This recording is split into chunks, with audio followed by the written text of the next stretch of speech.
This Oh, meeting is being recorded. oke. Halo Mas Aji. Sebetulnya Halo.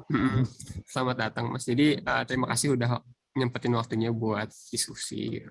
Nah, sebenarnya tujuan sekarang diskusi itu lebih ke arah khususnya ini hydrogen sih Mas.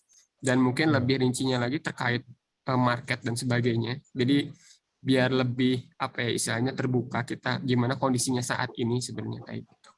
Nah, sebelum kita masuk ke topik mungkin Firman coba bacain dulu ya. Mas track record dari Mas Aji sendiri. Kalau misalnya Firman cek sebentar. Nah, kalau misalnya dari education-nya sendiri Mas Aji S1-nya di Chemical Engineering ITB ya, Mas. Berarti Betul. alma mater. Iya. Terus lanjut ke S2 di dua universitas yang berbeda, Eindhoven sama Aalto University ya Mas. Betul. Ini tuh dalam under Erasmus atau gimana Mas? Oh ya, jadi programnya termasuk program Erasmus Mundus pada masanya. Oh, Cuma mereka juga termasuk di salah satu programnya European Innovation of Institute of Technology (EIT). Dan itu dulu ada namanya Inno Energy. Nggak tahu ya sekarang masih ada apa enggak. Oh, Inno Energy. Ya, tahu. Ada Mas. Energy. Masih ada ya? Sip, masih ya. ada. Programnya Inno Energy dari EIT. Terus tapi kebetulan saat itu dia di dua program, jadi bisa dapat Erasmus atau dapat EIT scholarships. Kita lanjutin ke track record terkait experience ya Mas ya. Setelah dari Aalto University sempat beberapa kali beberapa perusahaan, ada yang di Finland, semuanya di Finland ya berarti Mas ya. Terus terakhir sekarang ada di Neste ya Mas ya. Boleh diceritain dulu nggak Mas, sekarang di Neste itu kayak gimana kerjanya? Terus bidang apa dan sebagainya? Jadi di Neste itu saya gabung 2 tahun lalu. Sebelumnya di manajemen consulting buat forest industry, terus masuk ke forest industry.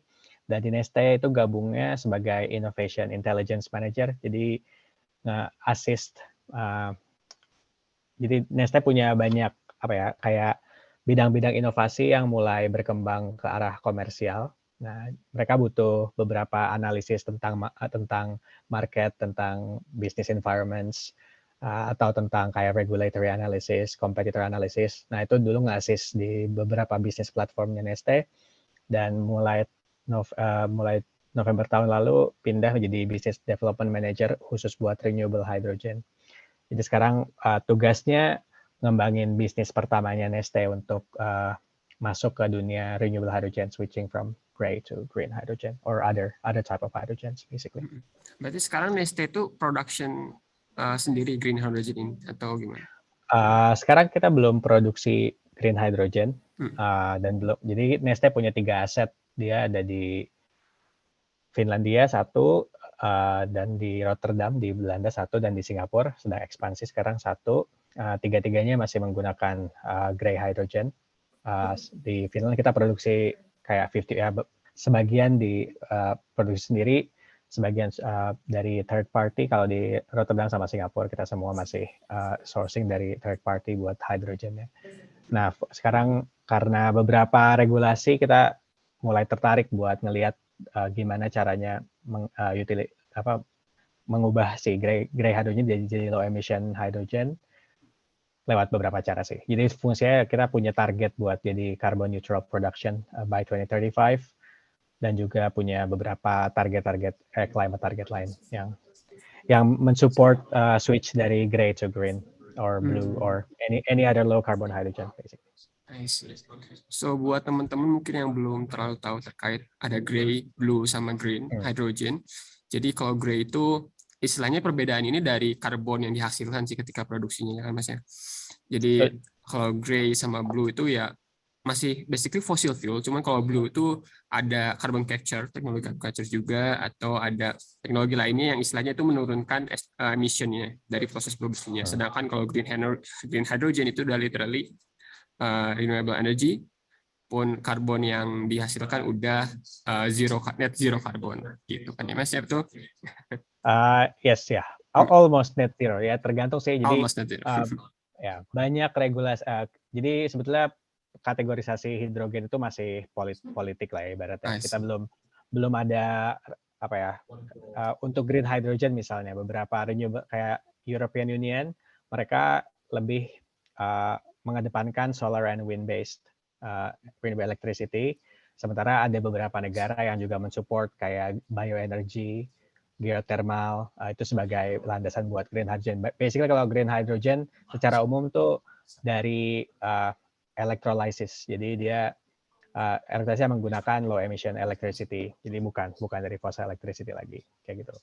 Kalau gray itu natural gas based karena ada juga coal dari fossil itu brown hydrogen dibilangnya. Sementara buat blue itu biasanya any kind, either brown or gray, mau dari batu bara ataupun dari natural gas yang pakai carbon capture seperti yang Firman bilang. Itu untuk mengurangi emisi direct emission dari produksi hidrogennya sendiri. Baik. Sekarang mungkin Firman ingin coba lebih dalam ke terkait pasarnya, Mas.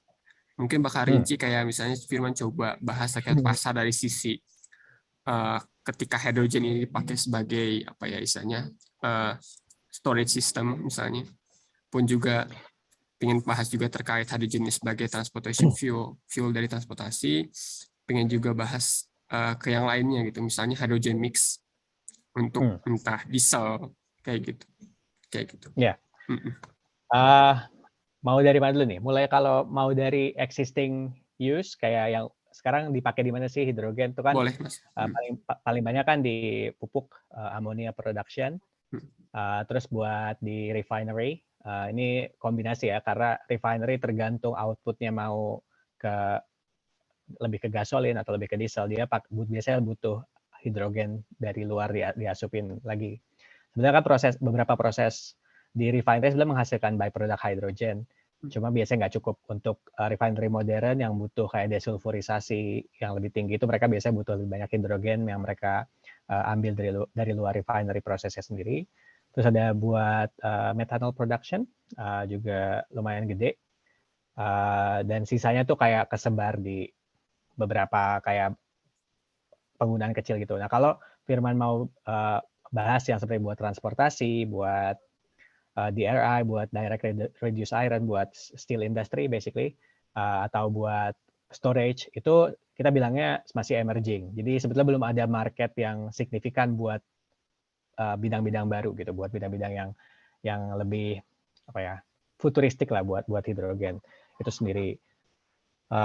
Sekarang mungkin trennya karena mulai si green hydrogen mulai menarik tuh karena renewable electricity makin murah. Jadi pergerakan pertama tuh dilihat dari beberapa bagian negara nih, kita udah melihat si harga power purchase agreement atau large scale utilization of renewable energy itu semakin murah. Jadi kalau mau bikin kontrak sama solar park yang baru atau wind park yang baru, itu harga yang dikenakan buat produsen konsumer konsumer yang skala besar itu biasanya semakin murah. Dan juga availability-nya makin naik. Jadi diharapkan si ekstra dari renewable electricity yang apa sih ibaratnya yang produksinya naik turun ya, yang intermittennya tinggi itu di saat dia emang kelebihan atau dia saat lagi murah itu bisa dipakai buat produksi hidrogen karena elektrolisis sebetulnya masih mahal banget sih. Kalau dipikir-pikir kayak harganya tuh masih kayak 3 kali lipat dari harga pasar biasa gitu sekarang. Jadi buat produksi hidrogen. Nah, coba karena bakal di forecast buat semakin murah dan semakin available nih si renewable electricity, makanya mulai dibikin framework kira-kira kalau kita bisa bikin green hydrogen dengan murah, itu bisa dipakai di mana aja. Nah, inilah makanya muncul si discourse, kita pakai di transport atau karena ada fuel cell technology yang bisa mengubah energinya jadi electric power, atau kita pakai di steel buat ngegantiin. Jadi rute buat bikin besi itu dia bisa diubah. Jadi dari pakai carbon intensive kayak pakai furnace, dia diubah jadi menggunakan si hidrogen ini buat nge-reduce si biji besinya jadi produk. Jadi beda rute, cuma hasil produknya bisa mirip. Nah, atau di storage itu kayak jangka panjang. Jadi diharapkan kalau kita udah overload nih sama renewable electricity, kita bisa produksi hidrogen di saat electricity lagi murah dan banyak banget, terus disimpan ketika kita lagi butuh renewable energy, tapi nggak mau pakai backup fossil, misalnya gitu. Itu kayak lebih jangka panjang. Nah, jangan jadi masalah mungkin sekarang harga sih. Jadi kenapa perkembangan di end usersnya itu masih belum berkembang karena it's a chicken and egg question. Jadi belum ada pembeli di bidang-bidang baru ini yang sanggup buat bayar si green hydrogen ini buat skala besar. Makanya jadi dan belum ada produsen yang mau produksi belum bisa produksi dengan harga murah yang diinginkan oleh si market baru ini. Makanya jadi masih bingung siapa yang harus mulai produksi duluan atau konsumen duluan yang ada. Gitu. Tapi kalau Firman lihatnya salah satu strength dari green hydrogen ini sendiri itu dia tuh udah memiliki market yang ada itu udah ada gitu, karena dulunya tuh ada gray hydrogen kan. Jadi sebelumnya ada gray hydrogen di mana kita tinggal shifting ke green hydrogen. Ya, betul. Jadi itu sebenarnya itu apa ya? Switching itu sebenarnya kalau ada insentif kayak kita bisa menutup si kerugian karena kita switch, atau emang karena green hydrogen lebih murah, switch it will be really easy. Kayak karena kita butuh sekitar berapa ya, 100 juta ton hidrogen per tahun nih globally. Nah itu jadi kayak pasti ada yang market yang mau beli. Cuma masalahnya is it economically feasible or not buat perusahaan buat switch, itu masih it's a big question. Karena ya kayak apa ya, rata-rata sustainability discourse yang ada itu kan dia harus baik buat lingkungan, baik buat keuangan, buat ekonomi, dan juga baik buat society. Jadi biasanya si duanya kejawab, tapi yang ekonomi ini masih penuh pertanyaan. Dan belum banyak company yang berani switch 100% ke green hydrogen, walaupun mereka butuh hydrogen banyak. Jadi harus dilihat sisi bagaimana cara membuat si green hydrogen ini economically feasible buat perusahaan-perusahaan yang udah pakai hydrogen sekarang. Jadi nggak semudah itulah. Dan itu yang saya kerjain di Neste juga sekarang. How to switch it feasibly. Kalau presentase cost-nya sendiri untuk hydrogen sendiri itu sebenarnya lebih banyak. Misalnya green hydrogen nih, let's say green hydrogen itu lebih banyak dari sumbernya, elektrolisis misalnya, produksi listriknya, terusnya nanti listrik itu nggak rubah air ke hidrogen kan, kayak gitu, atau dari sumber listriknya sendiri, atau dari proses elektrolisisnya sendiri, atau setelahnya, Mas, cost yang terbesar kan?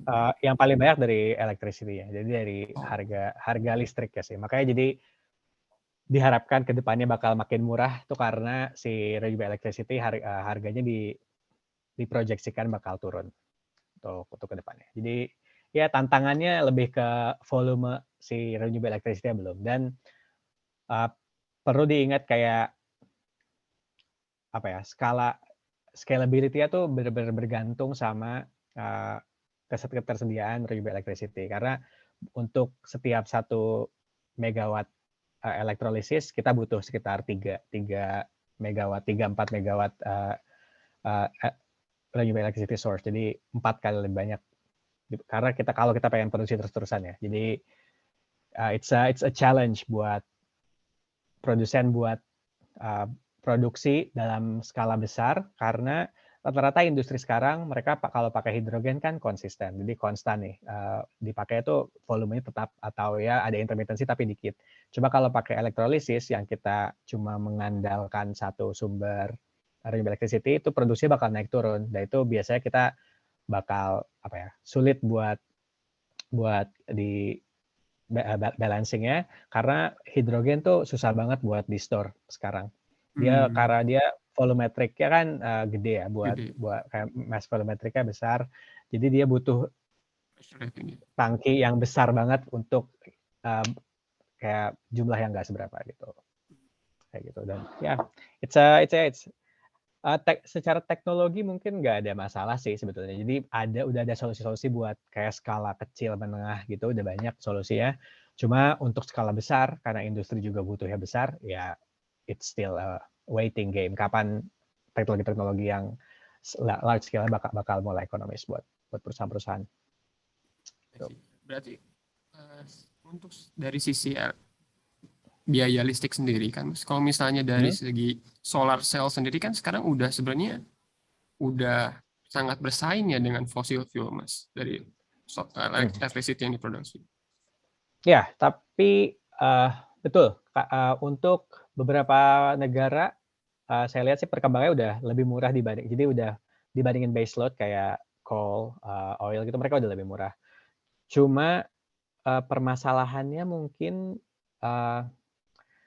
si balancing ini sih. Jadi kayak gimana supaya kita punya konsisten hidrogen produksi hidrogen yang konsisten dengan intermittent renewable electricity. Karena kita nggak mau ngambil terlalu banyak dari grid. Kalau kita ngambil dari grid, itu emission-nya bakal bergantung sama emisi dari si grid-nya. Jadi kalau di negara-negara dengan grid emission-nya udah bagus nih, kayak Sweden, Finland gitu kan, mereka kita udah emission dari electricity grid-nya udah bagus. Jadi it's not that bad to actually take the grid electricity for kayak buat balancing si produksinya. Cuma di negara-negara lain yang si renewable electricity-nya persentase renewable electricity-nya masih jelek, it will not help at all. Sebetulnya kalau kita masih bergantung sama coal, natural gas atau oil buat produksi listrik, itu sebetulnya emisinya lebih besar kalau pakai elektrolisis dibandingin pakai steam methane reforming. Jadi diskusinya tuh nggak semudah kayak kan udah murah, kenapa nggak produksi aja? Karena banyak aspek lain yang harus kita perhitungkan gitu. Gimana cara produksinya supaya konsisten dan dia emisinya nggak menjadi menanjak karena kita pakai electricity dari grid. Jadi ada banyak pertimbangan lah sebelum kita mastiin bahwa switch ke green hydrogen will be beneficial or sustainable, karena kita harus banyak perhitungan juga di setiap tahap-tahap produksinya gitu. Kebetulan dulu tuh waktu S1 Mas Firman tuh coba neliti, bachelor thesis Firman tuh terkait gimana caranya nge-mix hydrogen dengan diesel buat combustion.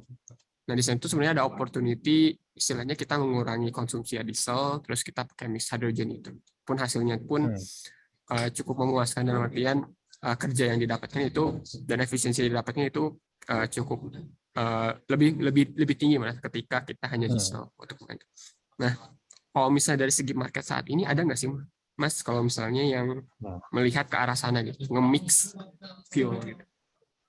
Kalau buat fuel mixing sebetulnya kayak lebih saya bukan ahlinya ya, cuma kalau saya lihat sih bakal berat di regulation. Jadi biasanya yang diutamanya kan safety issue kan, kayak safety kayak mixing hydrogen tuh berapa banyak sih bisanya di diesel sampai si ICE, maksudnya mesin-mesin komersial yang ada di mobil sekarang itu safety-nya tingkat safety-nya bakal terimplikasinya kayak gimana. Terus kayak tangki buat penyimpanannya kayak gimana di kayak refueling station segala macam. Jadi kayak belum banyak sih karena secara umum kalau kita ngomongin tentang fuel transport, like road transport atau fuel buat transportasi, itu liquid jauh lebih diminatin karena harga transportasi jauh lebih murah. Karena dia energy density-nya gede banget. Kalau hydrogen, kalau kita coba mix, itu kan berarti part of it will be gaseous. Atau apa sih namanya? Ya mungkin dia bakal nggak tahu nih fasenya nanti apa, dia bakal jadi 2 fase atau dia bakal ke-mix di dalam di mix sih. Di mix. Sebenarnya ya kalau di mix nggak tahu sih, kayak saya belum pernah dengar juga karena rata-rata hydrogen kan dipakai di refinery ya. Jadi dia tuh emang dipakai buat produksi semua fraksi dari oil refining sebetulnya. Jadi banyaknya sih orang cuma nge-switch untuk ngubah yang udah mereka pakai aja gitu. Karena harganya pun kalau dipikir-pikir, pertama bikin hydrogen itu it's expensive feedstock, it's a valuable feedstock. Yang kedua, dia juga ibaratnya apa ya? Kayak harga apa ya? Kayak dia tuh buat jadi bersaing sama fuel ada di market, dia kan bersaing harus sama harga. Kalau dia cuma naikin combustion engine tapi kayak naikin semua cost lain, itu buat apa gitu. Kita selalu mikir kayak apa benefitnya sih sebetulnya buat si pengguna gitu, buat dengan bayar lebih mahal, tapi apa peningkatannya bakal setimpal gak sama harga yang lebih mahal yang harus mereka bayar. Kayak gitu. Kemarin tuh soalnya kita ngelihat eh, potensinya tuh dari segi banyaknya waste dari cooling system yang pakai hidrogen di pembangkit, Mas. Jadi, nah kita tuh ingin manfaatin waste itu, istilahnya gimana caranya waste itu bisa kamu manfaatin buat di mix fuelnya dengan tentu ada prosesnya gitu, kayak gitu kemarin. Oke, Untuk menarik sih. Coba saya belum pernah denger sih kayak mix karena ya rata-rata gitu sih buat ngubah fuel. Kalau kita ngubah kayak fuel specification itu biasanya harus di approve sama regulasi tertentu ya. Jadi nggak bisa sembarangan kayak mix kayak sampai berapa persen tuh biasanya bakal harus ngelewatin kayak STM standar yang baru atau apa sebelum dia patut didistribusi. Jadi kayaknya belum banyak sih yang bergerak ke arah situ. Rata-rata buat ngubah feedstock refining, itu yang lebih banyak buat ngubah feedstock refining, atau bikin hydrogennya so pure and so good, dan bisa dipakai buat fuel cell. Kayak gitu sih paling yang banyak. Tapi kalau mix saya belum pernah dengar. oh misalnya kita ini masih ke transportasi gitu, ke terkait transportasi udara deh, Mas, gimana tuh kondisinya untuk fuel? Fuel, sebenarnya fuel cell kan termasuknya electric powertrain. Jadi sebetulnya dia menarik sih buat melihat ke arah kayak fuel cell plane atau apa. Cuma yang jadi masalah biasanya tangkinya. Sekarang teknologi buat likuifaksi hidrogen belum komersil dan dia butuh energi gede, titik didihnya begitu rendah. Jadi rata-rata masih kompres. Nah, untuk kompres hidrogen tuh biasa tangkinya bakal terbatas buat distance si pesawat. Dan juga fuel cell setahu saya sih masih butuh baterai dan segala macam. Jadi buat pesawat kayak jangka yang jarak jauh itu masih kayak kurang diminati karena dia bakal berat si komponen-komponennya. Dia butuh sedikit baterai buat backup, terus tangki hidrogen yang cukup besar. Jadi dia emang kurang menarik. Kalau dilihat dari internal combustion engine, itu juga sama, tangkinya yang masalah. Sampai mungkin ketika si liquefied hydrogen udah mulai komersil, mungkin buat mid range atau like short range hydrogen bakal menarik sih buat dilihat. Jadi karena aviation itu payload penalty-nya butuh yang kecil banget. Jadi kita harus cari fuel yang benar-benar punya densitas paling tinggi buat jarak paling jauh ibaratnya kayak gitu. Makanya sekarang sustainable aviation fuel juga masih ngincer liquid based fuel. Makanya belum, menurut saya sih it will be a long time. Mungkin electric plane bakal di jarak pendek dulu ya sekarang, kayak buat penerbangan setengah jam, penerbangan 15 menit sampai setengah jam tuh mungkin masih ada kemungkinan lah si electric commercial flight buat masuk. Cuma buat yang jangka panjang, jarak panjang, jarak jauh, kayak bakal masih butuh banyak technological advancement di storage buat hydrogen atau lighter batteries solutions sebelum dia mulai. Kalau melihat perkembangan sekarang itu kira-kira berapa tahun bisa sampai ke tahap di mana hidrogen itu dimanfaatkan?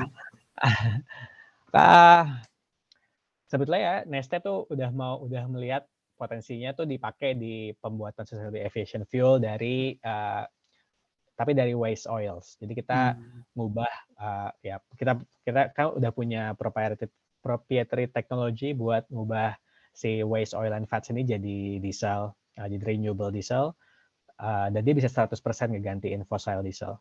Jadi dia basisnya kayak use cooking oil atau animal waste and fats, kita ubah jadi diesel. Nah, kita juga sekarang lagi ngembangin, udah mulai bakal komersial buat ngubah si waste oil and fats ini buat jadi sustainable aviation fuel. Dia grade-nya synthetic fuel karena bukan dari fossil. Cuma dia harus di blend sih untuk sekarang karena butuh aromatics sesuai standar dari fuel penerbangan. Nah, sini mungkin hydrogen bisa aja dipakai buat refining si produk-produk ini sebetulnya. Jadi hydrogen bakal nemplok gitu. Si green hydrogen itu bakal ngegantiin green hydrogen nemplok. Cuma kalau pure hydrogen buat ganti di pesawat, it's mungkin dilihatnya kayak gini kali ya. Sekarang kalau tahun ini atau 10 tahun ke depan pesawat-pesawat yang dijual masih dalam bentuk internal combustion engine, berarti it will take another 20 years for them to change the fleet. Jadi kira-kira kayak pergantian pesawat, si pesawat sendiri itu biasanya jangkanya lumayan panjang. Makanya kalau kita belum melihat nih dalam 5 tahun ke depan atau 10 tahun ke depan ada fuel cell kayak aeroplanes, ya nggak usah berharap 20 tahun ke depan bakal ada si teknologinya. Mungkin ada 1-2 pesawat yang bakal piloting, tapi buat commercial flight it will take like quite a long time. Ya. Dan melihat potensi besarnya emang tadi sih kita udah bicara panjang lebar terkait gimana hidrogen itu bisa jadi storage system dari renewable energy yang naik turun, pun juga ngelihat dari sisi ini sih Mas. Kalau misalnya hidrogen itu bisa localize, jadi bisa produksinya tuh bisa disebar ke berbagai titik gitu. Karena dari sana, misalnya kalau misalnya kita lihat oil kan itu berarti emang based on resource yang ada di dalam muka bumi kan. Jadi itu diambil dari mana dan sumber dayanya ada di sana gitu. Kalau misalnya hidrogen sendiri, karena sebagai carrier energy dia bisa diproduksi di titik mana aja dan sumber listriknya itu bisa sangat fleksibel. Mungkin itu yang besar banget. Ya, potensinya memang gede sih. Cuma ya itu masalahnya hidrogen dibandingin kayak oil atau semua liquid fuels, dia paling susah buat dipindahin dari satu titik ke titik lain. Jadi walaupun kita bisa bikin di semua titik, buat transportasinya it takes a lot of energy to actually do it. Dan kayak overall efisiensinya juga dipertanyakan lah kalau kita mulai transportasi si hidrogen jarak jauh nih, kayak kita mau distribusiin, kayak are we actually paying more energy to transport it rather than to use it on site. Jadi makanya hidrogen sekarang tuh mungkin market yang paling besar kalau kita on site utilization. Jadi diproduksi di situ, dipakai di situ. Itu yang paling gampang sekarang karena buat transportasinya itu masih butuh banyak lah perkembangan di distribution system. Infrastrukturnya belum ada, kayak liquefaction-nya belum ada, pipeline yang dedicated-nya belum ada. Jadi we will still see a long journey for hydrogen to be like commercialized in other than on-site utilization. Kalau misalnya kita diskusi terkait ini Mas, hydrogen fuel yang untuk transportasi darat. Sekarang kan banyak juga yang munculnya electric car, elektrik lainnya sebagainya. Kalau Mas sendiri ngelihatnya ini sebagai apa ya? Pesaing dari hidrogen atau gimana? Mereka pakai satu powertrain, jadi baterai dan hidrogen yang di fisika mereka pakai electric powertrain. Nah, cuma mungkin beda storage ya. Yang satu pakai baterai si electric cars yang kita tahu sekarang Tesla segala macam, atau kita pakai hydrogen tanks kayak gitu. Nah, baterai ini buat jangka panjang, buat yang butuh. Jadi baterai ini efisiensinya bergantung banget sama misalnya berapa besar si muatan si truk gitu misalnya kayak gitu. Dia makin besar muatan truk, makin nggak efisien, dan juga biasanya jarak makin jauh dia makin nggak efisien karena charging time-nya bakal makin lama kayak gitu. Jadi hidrogen ini biasa dilihat kalau dari segmen transportasi biasanya dia dilihat buat heavy duty dibilangnya, kayak mesin truk besar yang butuh kayak ngangkut barang-barang berat jarak jauh, kayak buat kargo, kayak buat dari satu port ke port lain atau dari distribution center ke distribution center lain. Itu biasanya hidrogen dilihat bakal lebih kompetitif karena kayak refueling time-nya cepat dibandingin charging, dan juga dia nggak terpengaruh sama muatan. Jadi ya mesinnya it will run as much as the power will not be compensated lah. Payload penalty-nya nggak sebesar kalau pakai electric vehicle. Jadi mungkin fisiknya ke situ. Cuma ya kita nggak tahu juga ya. Baterai juga kan kalau dilihat mereka udah mulai cari cara buat bikin baterai jadi lebih ringan, lebih cepat charging, segala macam. Jadi pasti bakal kompetisi sih di antara tapi yang dibilang kompetisi atau mereka just complementary, karena kalau kita mau ngubah semua fossil fuel ke something renewables, kayaknya satu solusi doang nggak akan cukup sih. Pasti kita butuh banyak solusi buat benar-benar kayak ngubah itu semua. Kayak gitu. Ini murni penasaran sih Mas. Kalau Firman tuh sempat baca terkait kayak perbandingan gitu antara electric car dengan yang ya internal combustion engine car dari sisi life cycle assessment. Jadi mereka menilai segala sisi dari mulai dibuatnya, bahan-bahan yang dipakai, hingga masa akhir setelah perbuatannya. Cuman sampai saat ini Firman belum melihat perbandingan antara hydrogen car dengan electric car dari sisi life cycle assessment. Mungkin Mas ada pandangan di situ, penasaran aja.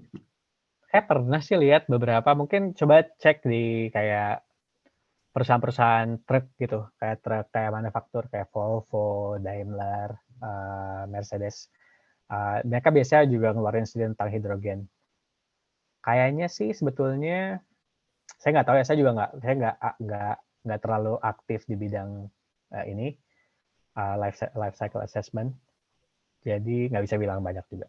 Dan nggak ya, kayaknya sih life cycle assessment bakal apa ya, bergantung banyak sih, kayak misalnya ICE sama electric car aja kan, kalau kayak total emission over lifetime-nya kalau misalkan dia masih pakai fossil electricity kan sebenarnya nggak bagus-bagus banget juga gitu. Jadi kayaknya bakal mirip-mirip lah si hydrogen, tergantung hidrogennya sumbernya dari mana.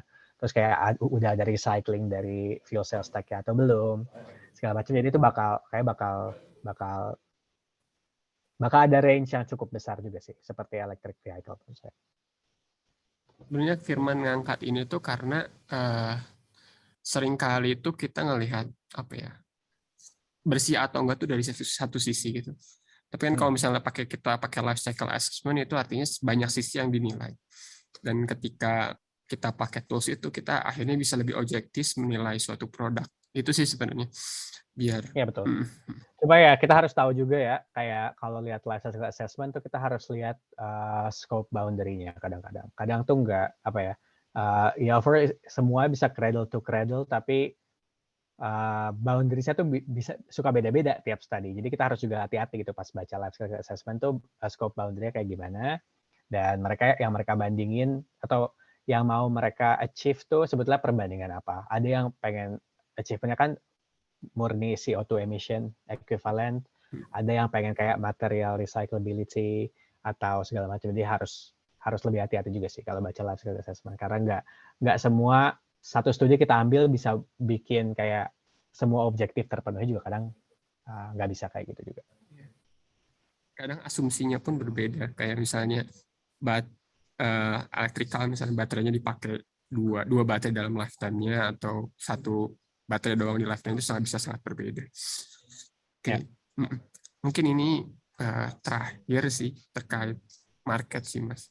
Untuk kedepannya selain tadi market mungkin pesawat jarak jauh gitu, ada lagi nggak sih market yang akan muncul untuk hidrogen itu sendiri? Buat yang pesawat jarak jauh, don't take it too seriously. Menurut saya it will be very long time. Jadi menurut saya sih yang harus dilihat buat hydrogen, terutama renewable hydrogen, itu harus lihat di power to X. Jadi bikin synthetic fuel dari CO2 dan hydrogen digabung. It's a big topic in Europe. Jadi buat memecahin masalah si penerbangan jarak jauh nih, dibandingin ganti pesawat jadi fuel cell atau jadi ICE yang pakai hydrogen, rata-rata orang mikir why don't we use the same plane, tapi kita ubah mesin fuelnya jadi fully synthetic dari recycled carbon dioxide plus renewable hydrogen. Kita bilangnya power to X, power to liquid. Jadi atau power to X ya, it can be power to liquid, power to gas, power to anything. Tapi basisnya sih itu kayak CO2 plus hydrogen bakal jadi bermacam-macam hidrokarbon yang bisa kita utilisasi kayak fossil source sekarang. Jadi teknologi infrastruktur yang memakai itu masih sama, cuman hanya bahan bakarnya diganti gitu, di switch. Bahan bakunya completely diganti kayak gitu. Jadi kalau mau lihat hydrogen economy, power to X itu nggak akan bakal main peranan yang besar sih, nggak bakal hilang tuh dari itu. Jadi rata-rata kalau orang lihat biasanya kayak industri sekarang will switch to cleaner hydrogen. Industri baru yang bakal muncul tuh biasanya yang di highlight buat mobility, kayak pure hydrogen buat mobility, buat steel industry karena mereka ganti proses, jadi demand-nya baru, ibaratnya bukan demand yang sekarang. Dan juga dia power to X, power to liquid, power to gas, yang bakal kita ibaratnya kayak membuat hidrokarbon tapi dari CO2 dan low emission hydrogen. Itu sih yang bakal lebih menarik ya dilihat ya ke arah situ dibandingin pakein di mix atau di pure dipakai di transportasi yang bakal susah kalau fuel-nya dalam bentuk gas. Menarik banget. Sebenarnya ini list pertanyaan Firman sebenarnya udah kejawab semua tadi terkait market-market yang ada, terus teknologi kedepannya seperti apa dan sebagainya. Jadi mungkin untuk video ini Firman cukupkan. Jadi saya ucapin makasih banyak Mas. Artinya ya udah nyiapin waktunya gitu. Pastinya sibuk banget. Sama-sama. Iya, makasih banyak ilmunya juga. Jadi Firman coba stopin video ini.